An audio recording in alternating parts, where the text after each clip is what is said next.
Hey backbenchers, welcome back to your own channel, School of Backbenchers, Education Beyond the Front Row. I hope you all are doing great, guys. Well, in this video, we are going to continue class 11th Business Studies Chapter 2, Forms of Business Organizations, and this is the fifth part of the series. Let's get started. So guys, in this video हमारा जो main topic रहने वाला है, हम बात करने वाले हैं कंपनी के बारे में.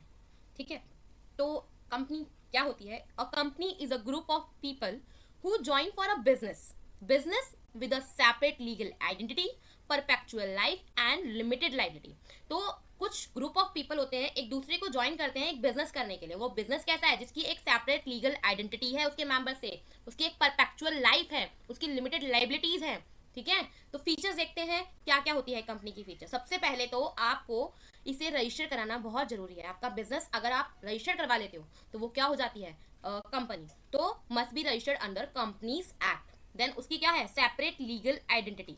ठीक है, आपकी जो मेंबर्स हैं उनकी आइडेंटिटी अलग है, और आपके जो बिजनेस है, आपका कंपनी है, वो एक अलग डिफरेंट आर्टिफिशियल पर्सन उसको बोला जाएगा. उसकी एक अलग लीगल एंटिटी है, जो भी नाम से उसको रजिस्टर्ड किया गया है, जिस भी कॉमन सील के साथ में उसको रजिस्टर्ड किया गया है, उसकी अलग पहचान है. जो लॉ जो है उसको एक डिफरेंट तरीके से ट्रीट करेगा, ना कि उसके मेंबर के बिहाफ पर उसको ट्रीट करेगा या उसके बिहाफ पर उसके मेंबर को.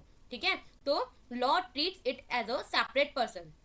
देन परपेचुअल एग्जिस्टेंस का क्या मीनिंग होता है? परपेचुअल एग्जिस्टेंस का मीनिंग होता है कि किसी के आने से जाने से कोई फर्क ना पड़ना. तो कंपनी जो होती है, किसी मेंबर के एग्जिट करने से या उसकी डेथ हो जाने से, रिटायर हो जाने से, इंसॉल्वेंट हो जाने से कोई फर्क नहीं पड़ेगा. कंपनी जो है वो चलती रहेगी. ठीक है, जब तक कि उसको किसी लीगल तरीके से उसका शट डाउन, उसको वाइंड अप नहीं किया जा रहा है. ठीक है, then next is limited liability. तो जो शेयर होल्डर्स होंगे, जितना उन्होंने इन्वेस्ट किया है कंपनी में, जितनी उनके शेयर्स की वैल्यू है, तो उनका लॉस जो है वहीं तक ही लिमिटेड रहने वाला है. तो शेयर होल्डर्स की, मेंबर्स की नहीं, शेयर होल्डर्स की लिमिटेड लाइबिलिटी होगी. देन ट्रांसफरेबिलिटी ऑफ शेयर्स, यानी कि जो शेयर्स होल्डर्स है, क्या अपने शेयर को बेचकर, किसी और को बेचकर कंपनी से एग्जिट कर सकते हैं? यस, ऑफ कोर्स कर सकते हैं, but in case of public company, private company के अंदर ये चीज रिस्ट्रिक्टेड होती है. कहीं अलाउ होता है और कहीं अगर अलाउ होता भी है तो उसकी बहुत ही ज़्यादा कॉम्प्लिकेटेड प्रोसेस होती है, उसके बाद ही ऐसा किया जा सकता है. वरना यूजुअली प्राइवेट कंपनीज के अंदर अलाउ नहीं होता है, रिस्ट्रिक्ट किया जाता है ट्रांसफरेबिलिटी ऑफ शेयर को. लेकिन पब्लिक कंपनी के अंदर फ्रीली शेयर होल्डर्स अपने शेयर्स को सेल कर सकते हैं, परचेज कर सकते हैं. देन बात करते हैं कॉमन सील की. तो कॉमन सील जैसे कि आपके सिग्नेचर होते हैं, आपके बिहाफ पर आप डॉक्यूमेंट्स पे अपनी एग्जिस्टेंस दिखाने के लिए साइन करते हो, वैसे ही कंपनी की एग्जिस्टेंस दिखाने के लिए उसकी मोहर लगाई जाती है. कॉमन सील होती है उसकी, उसके ऑफिशियल सिग्नेचर को बोलते हैं, जो कि डॉक्यूमेंट पे यूज की जाती है. Then ownership versus control.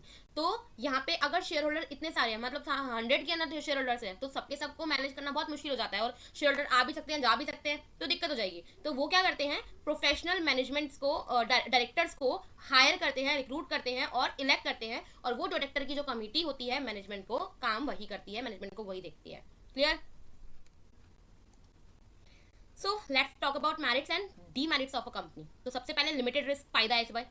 जब भी लिमिटेड रिस्क होगा फायदा है, क्योंकि आप जितना इन्वेस्ट कर रहे हो उतना ही आप लूज कर सकते हो, उससे ज्यादा नहीं जाएगा आपका. उतनी ही आपकी रिस्पॉन्सिबिलिटी है, उतनी ही आपकी जो रिस्क है वो उतना ही रहेगा जितना कि आपने इन्वेस्ट किया है. देन आसानी से आप अपने शेयर्स को ट्रांसफर कर सकते हो. तो इन्वेस्टर्स जो हैं वो डरेंगे नहीं, क्योंकि उनको पता है अगर लगता है उनको कंपनी लॉस में जाएगी या उनको एग्जिट करना है कंपनी से, तो इजीली अपने शेयर्स को वो ट्रांसफर कर सकते हैं, सेल कर सकते हैं. तो इन्वेस्टर्स को अट्रैक्ट करती है ये चीज. लॉन्ग लाइफ, क्योंकि कंपनी जो है वो किसी मेंबर की डेथ से, इंसॉल्वेंसी से, रिटायरमेंट से कोई फर्क नहीं पड़ता कंपनी को. कंपनी जो है चलती रहने वाली है, तो लॉन्ग लाइफ हो जाती है, not affected by members death. Then big capital possible.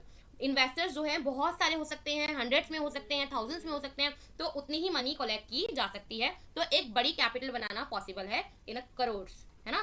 Expert management. तो जो प्रोफेशनल्स जो हैं उनको हायर किया जा सकता है डायरेक्टर के वर्क के लिए, मैनेजमेंट के लिए, है ना. तो प्रोफेशनल या एक्सपर्टीज जो है मैनेजमेंट को मिल सकती है. Then demerits, legal formalities. Register कराना बहुत जरूरी है. कंपनी तभी बनेगी, आपका छोटा सोल प्रोप्राइटरशिप थी, आपकी बिजनेस था छोटा सा, आप उसको कंपनी बनाना चाहते हो, 1% बनाना चाहते हो या बड़ी कंपनी बनाना चाहते हो, और मेंबर डालना चाहते हो, तो आपको रजिस्ट्रेशन कराना, लीगली फॉर्मेलिटीज को फुलफिल करना बहुत ज्यादा जरूरी हो जाता है, क्योंकि बहुत लंबी भी होती है ये. और कॉस्टली भी पड़ती हैं। तो लीगल फॉर्मेलिटी इसका एक डीमेरिट बन जाता है, ठीक है। देन लेस सीक्रेसी, क्योंकि रजिस्टर्ड है और आपको अपने जो रिकॉर्ड्स होते हैं, आपकी डिटेल्स होती हैं, आपको पब्लिकली उनको एनुअली शो करना पड़ता है, डिस्क्लोज करना पड़ता है। No direct reward, personal effort के लिए जो है मेंबर्स जो है वो डायरेक्ट खुद नहीं काम करने वाले हैं, शेयर होल्डर जो है डायरेक्ट काम नहीं करने वाले हैं, उसके लिए टीम्स रखी जाएंगी, जिनको सैलरी मिल रही है ना, तो वो तो उतने ही मोटिवेट होंगे जितने उनको सैलरी मिल रही है। प्रॉफिट अगर जितना बढ़ेगा उनका तो फायदा नहीं है ना। तो एक पर्सनल जो टच हो जाता है, पर्सनल मोटिवेशन होता है, डायरेक्ट मोटिवेशन वो नहीं मिल पा रहा है यहाँ पे। स्लो डिसीजंस, लीगल प्रोसेस जो होते हैं वो डिसीजंस को बहुत डिले करवा देते हैं, क्योंकि बहुत सारी फॉर्मेलिटीज को, बहुत सारे सिग्नेचर्स, बहुत सारे कंसल्टेशन होनी पड़ती है, उसके बाद डिसीजंस लिए जाते हैं, जिसके चक्कर में जो लीगल प्रोसेसेस होती हैं डिसीजंस को, एक्शंस को डिले करवा देती हैं, जिससे नुकसान का भी सामना करना पड़ सकता है। कंट्रोल बाय फ्यू, अब कहने को इतने सारे शेयर होल्डर्स हैं जिनका मैनेजमेंट, जिनका कंपनी के अंदर इन्वेस्टमेंट लगा हुआ है, बट उनको एक्चुअली जो मैनेज कर रहा है वो कुछ फ्यू मेंबर जिनको शेयर होल्डर्स ने हायर किया है या सिलेक्ट किया है, इलेक्ट किया है, तो वही लोग मैनेज कर रहे हैं। तो कंट्रोल उन्हीं के हाथ में है, जो उनका परसेप्शन होगा, जो उनका पॉइंट ऑफ व्यू होगा, वो उसके अकॉर्डिंग डिसीजंस लेने वाले हैं। तो फ्यू डायरेक्टर होता है, तो वही मैनेज करने वाले। टाइप्स देख लेते हैं कंपनी के। दो तरह की कंपनी होती है बेसिकली हमारी, private company and a public company.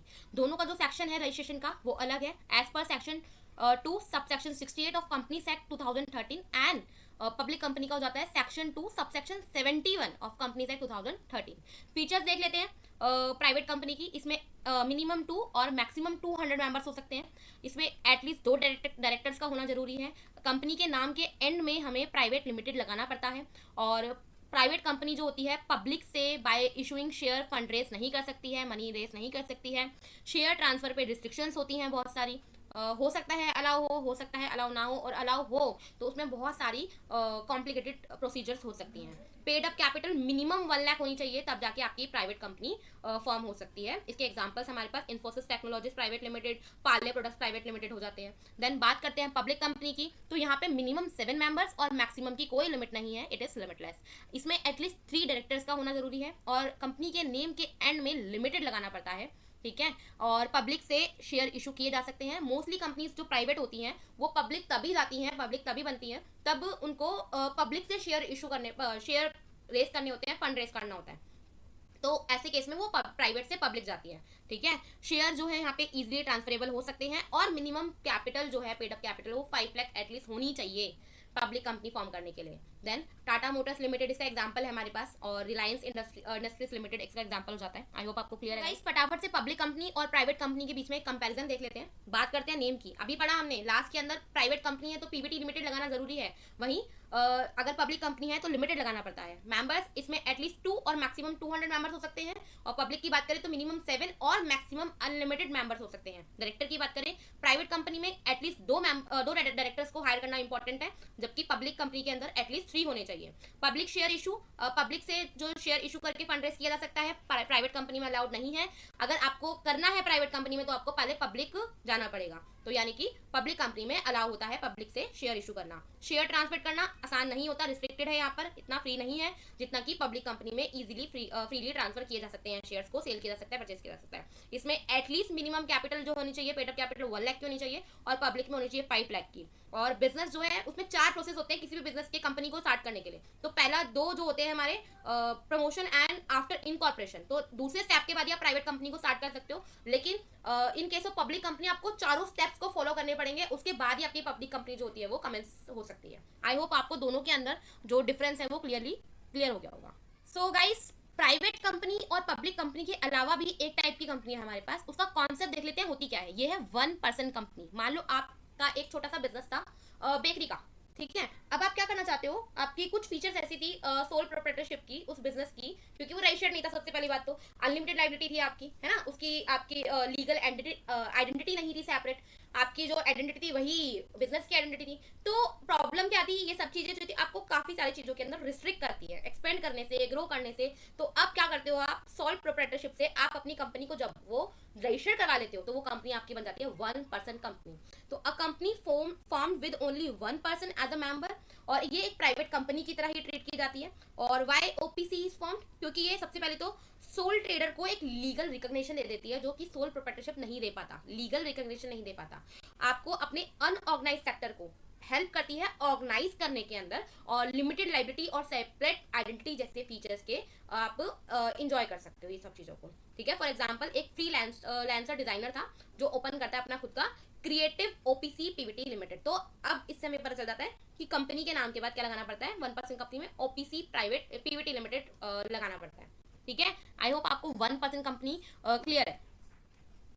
So guys, हम एक केस स्टडी लेते हैं और हम तीनों चीज़ों को समझने की कोशिश करते हैं कि 1% कंपनी क्या है, उसके क्या अलग बेनिफिट है, और जो आपकी प्राइवेट कंपनी है, पब्लिक कंपनीज है, एक केस सिंगल केस स्टडी से समझने की कोशिश करते हैं। तो आरफ जो है एक टेक सेवी स्टूडेंट है जो क्रिएट करता है क्या, मोबाइल ऐप्स। अपनी स्टार्टिंग के अंदर उसने फ्रीलांसिंग स्टार्ट किया घर से ही अपने क्लाइंट्स के लिए। वो डिफरेंट जो भी उनकी रिक्वायरमेंट होती है उसके हिसाब से उनके लिए ऐप डिजाइन करता है। ठीक है, ऐप बनाता है। एज हिज वर्क ग्रो, धीरे धीरे उसका वर्क जो है ग्रो करना शुरू करता है। अपने 2 फ्रेंड्स को वो अपने साथ मिला लेता है और एक छोटी सी टीम बनाकर उसका नाम रख देता है कॉड क्राफ्टर्स। ठीक है, अब वो उनको और ज़्यादा क्लाइंट्स मिलने शुरू हो जाते हैं, बड़े बड़े क्लाइंट्स मिलना शुरू हो जाते हैं। तो क्लाइंट्स जो थे वो उनके साथ में डील करने से थोड़ा सा हेजिटेंट भी कर रहे थे, क्योंकि उनकी जो फर्म थी वो अनऑर्गेनाइज थी या अनरजिस्टर्ड थी। तो आरव ने सोचा कि भाई इस रिस्क को कम करने के लिए, क्लाइंट्स को उनके डर को निकालने के लिए हम एक कंपनी फॉर्म कर लेते हैं। अभी 3 लोगों की कंपनी है। सबसे पहले सोल जो उसका प्रोप्राइटर है वो आरव ही है। उसने 2 फ्रेंड को जस्ट हेल्पर की तरह उसको हायर किया था। तो अभी वो क्या करता है, अपनी सोल प्रोप्राइटरशिप से वो जाता है 1% कंपनी पे। तो सिंस आरफ जो था वो अलोन काम कर रहा था स्टार्टिंग में, तो उसने रजिस्टर्ड किया अपनी कंपनी को code crafter OPC PVT limited. क्यों चुनी उसने ओपीसी? अभी वो एक सिंगल ओनर है, उसको अपने वर्क को एक आइडेंटिटी देनी है, लीगल आइडेंटिटी देनी है, उसकी लाइबिलिटी को उसको लिमिटेड बनाना है। ठीक है, और अपनी कंपनी का वो एक सेपरेट बैंक अकाउंट, एक जीएसटी रजिस्ट्रेशन वगैरह ये सब अलग अलग करवा सकता है, क्योंकि अब उसने एक लीगल कंपनी बना ली है, फॉर्म कर ली है। ठीक है, तो सबसे पहले उसने स्टार्टिंग के अंदर, जब अभी तो इतना ग्रो नहीं किया उसने, जस्ट सोल प्रोप्राइटरशिप से उसने किसमें गया है, वो 1% कंपनी के अंदर। आई होप आपको इतना क्लियर है। देन आफ्टर 2 ईयर्स उसका बिजनेस और एक्सपेंड हो जाता है। अब उसने 5 लोगों को और हायर किया, ऐड कर लिया, और उसमें उसने कुछ इन्वेस्टर्स भी इंक्लूड कर लिए। तो अब वो अकेला सोल इन्वेस्टर नहीं है। तो अब उसने सोचा कि अब उसको अपनी सोल प्रोप्राइटरशिप 1% कंपनी को कन्वर्ट कर देना चाहिए एक प्राइवेट लिमिटेड कंपनी के अंदर। तो उसने नाम दे दिया कॉड क्राफ्टर्स पीवीटी लिमिटेड। अब उसने प्राइवेट कंपनी क्यों चूज करी? अब क्योंकि मेंबर्स जो है उसके ज्यादा हो चुके हैं 2 से, तो कैन हैव 2 to 200 मेंबर्स है ना, और प्राइवेट इन्वेस्टमेंट से भी वो पैसा रेज कर सकता है। अपने शेयर्स को वो आसानी से बेच नहीं पाएंगे, एक बार इन्वेस्टमेंट कर देते हैं तो वो कंट्रोल भी रख सकता है आसानी से।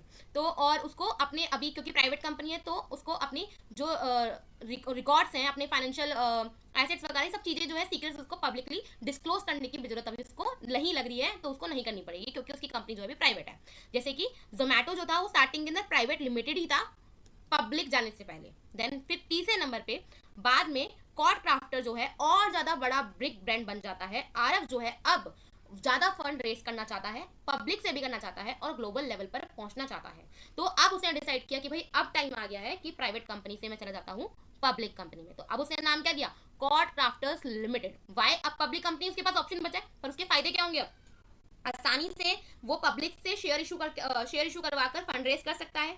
अब मेंबर्स की लिमिटेड लाइबिलिटी नहीं है, मेंबर्स लिमिटेड नहीं रहेंगे, अनलिमिटेड मेंबर्स हो सकते हैं। शेयर्स को स्टॉक मार्केट में आसानी से बेचा जा सकता है, खरीदा जा सकता है, तो कोई भी मेंबर आसानी से आ भी सकता है और जा भी सकता है। और अब उसको ट्रांसपेरेंट भी रहना पड़ेगा, यानी कि जो भी उसके रिकॉर्ड्स हैं फाइनेंशियल, अब क्योंकि पब्लिक से पैसा अगर वो रेस करने वाला है तो भाई पब्लिक के अंदर उसको अपने सारे सीक्रेट्स को डिस्क्लोज भी करना पड़ेगा। एनुअल रिपोर्ट क्या उसके साथ हो रहा है, प्रॉफिट हो रहा है, मार्केट में क्या पोजीशन है, गुडविल कितनी है, सब चीजें उसको डिस्क्लोज भी तो करनी पड़ेगी पब्लिक के अंदर, जब तो पब्लिक को ट्रस्ट करके उसके अंदर उसकी कंपनी में इन्वेस्ट कर पाएगी। तो पर उसको अब बहुत से स्ट्रिक्ट रूल्स को भी फॉलो करना पड़ेगा, जो कि अभी तक उसको एज अ प्राइवेट कंपनी और 1% कंपनी में नहीं करने पड़ेंगे, जैसे कि टाटा मोटर्स लिमिटेड या इन्फोसिस लिमिटेड। आई होप आपको तीनों नहीं चारों, sole proprietorship, 1% company, private company and public company, चारों के बीच में क्या डिफरेंस है, क्या उनको डिफरेंट बनाता है एक दूसरे से, वो चीज क्लियर हो गई होगी स्टोरी से। सो गाइस, अगर आपको ये कंपनी का कॉन्सेप्ट समझ में आ गया है तो ये केस स्टडी है, पढ़िए, समझिए, आंसर कमेंट बॉक्स में लिखिए। मिलते हैं नेक्स्ट वीडियो में नेक्स्ट पार्ट के साथ। तब तक के लिए वीडियो पसंद आया तो लाइक कर देना, चैनल को सब्सक्राइब नहीं किया तो सब्सक्राइब कर देना। Okay, bye.